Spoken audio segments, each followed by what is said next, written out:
সশস্ত্র বাইক বাহিনীর হামলায় নন্দীগ্রামে বিজেপি কর্মী খুন, জখম একাধিক। নন্দীগ্রাম বন্ধের ডাক বিজেপির। রাত পোহালেই দেশের বৃহত্তম গণতন্ত্রের লড়াই, আর তার ঠিক আগেই ফের উত্তপ্ত হয়ে উঠল একদা সংবাদ শিরোনামে উঠে আসা নাম নন্দীগ্রাম।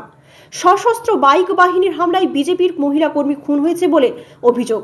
জখম হয়েছে একাধিক বিজেপি কর্মীর সমর্থক। নন্দীগ্রাম বন্ধের ডাক বিজেপির। লোকসভা নির্বাচনের প্রাক মুহূর্তে আবারও উত্তপ্ত হয়ে উঠল নন্দীগ্রাম। বুধবার রাতের অন্ধকারে সোনাচূড়া এলাকায় সশস্ত্র বাইক বাহিনীর হামলায় বিজেপির এক মহিলা কর্মীর মৃত্যু হয়েছে বলে খবর। সেই সঙ্গে গুরুতর জখম হয়েছেন আরও বেশ কয়েকজন বিজেপি কর্মী।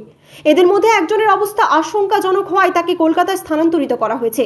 এই ঘটনাকে কেন্দ্র করে ব্যাপক উত্তেজনা ছড়িয়েছে গোটা এলাকায়। তবে এখনো পর্যন্ত এই হামলার ঘটনায় জড়িত দুষ্কৃতীরা অধরা বলেই পুলিশ সূত্রে জানা গেছে। স্থানীয় সূত্রে জানা গেছে, ভোট প্রচারের শেষ লগ্নে সোনাচূড়ার মনসাপুকুর বাজার এলাকায় রাত পাহারা দিচ্ছিলেন বিজেপির কর্মী সমর্থকরা। সেই সময়ই একদল সশস্ত্র বাইক বাহিনী ওই বিজেপি কর্মীদের উপর চড়াও হয়। ধারালো অস্ত্রের এলোপাথারি আঘাতে রথিবালা আড়ি নামের মহিলা বিজেপি কর্মী রক্তাক্ত হয়ে রাস্তায় লুটিয়ে পড়েন। মাকে বাঁচাতে গিয়ে গুরুতর জখম হয় ছেলেও। এছাড়াও আরও বেশ কয়েকজন বিজেপি কর্মী ধারালো অস্ত্রের আঘাতে আহত হয় বলে দাবি বিজেপির। এই ঘটনার খবর পেয়ে এলাকাবাসীরা ছুটে এলে দুষ্কৃতীরা এলাকা ছেড়ে পালিয়ে যায়।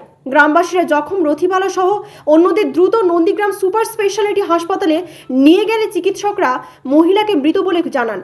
সেই সঙ্গে রথিবালার ছেলে সঞ্জয় আড়ির অবস্থার অবনতি হওয়ায় তাকে কলকাতায় স্থানান্তরিত করা হয়েছে। এছাড়াও জখম আরও প্রায় 7 জন বিজেপি কর্মীকে নন্দীগ্রাম হাসপাতালে চিকিৎসা করা হয়েছে বলে খবর। এই ঘটনার পর ব্যাপক উত্তেজনার পারদ চড়েছে গোটা এলাকায়।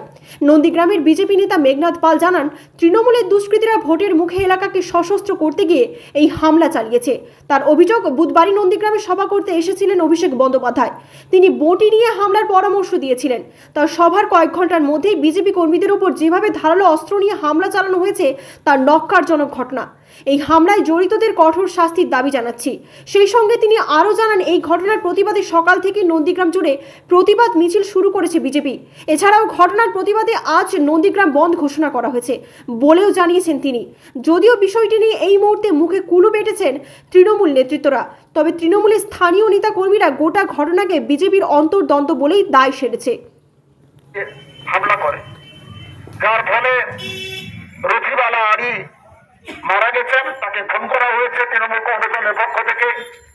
সঞ্জয় আড়ি গুরুতর আহত অবস্থায় কলকাতায় তাকে নিয়ে যাওয়া হয়েছে, মৃত্যুর সঙ্গে পাঞ্জা করছে। এছাড়া আরো 5 জন নন্দীগ্রাম সুপার স্পেশালিটি হসপিটালে ভর্তি হয়েছে। মমতা ব্যানার্জির ভাইপোর উস্কানিতে খুন হয়েছে।